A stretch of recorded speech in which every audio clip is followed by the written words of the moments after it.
The change was almost invisible at first, a few degrees colder here, a weaker current there. Scientists noticed, but no one else paid attention.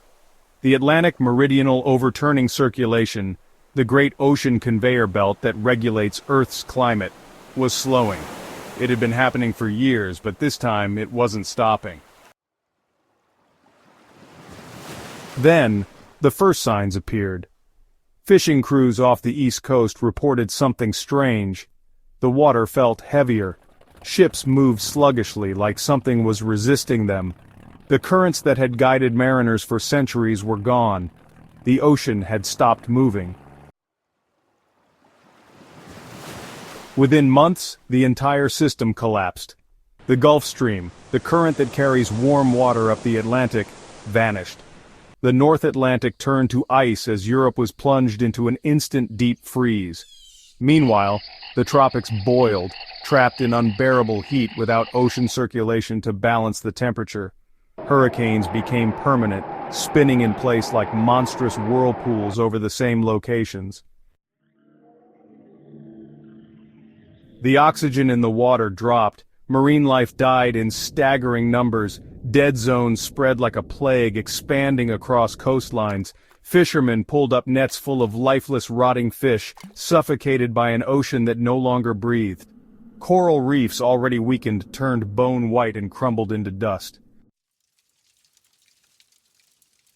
Then, the methane eruptions began. For millions of years, frozen methane had been locked beneath the seafloor. With the ocean no longer circulating, those frozen pockets melted.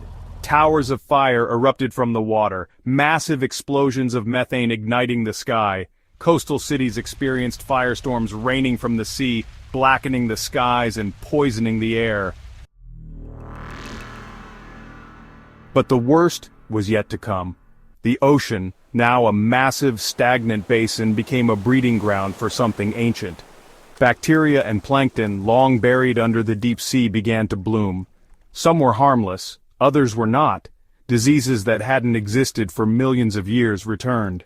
Unknown pathogens emerged from the depths, spreading through the air, the fish, the water supply. Coastal towns became ghost cities, abandoned in fear of the silent, invisible plague that drifted inland on the wind. The survivors had two choices: run or drown. Without the ocean's circulation, rainfall patterns collapsed. The Amazon became a desert, while places like California, once dry, turned into permanent monsoons. Coastal cities flooded endlessly. Rivers reversed direction. Inland lakes became salt flats overnight.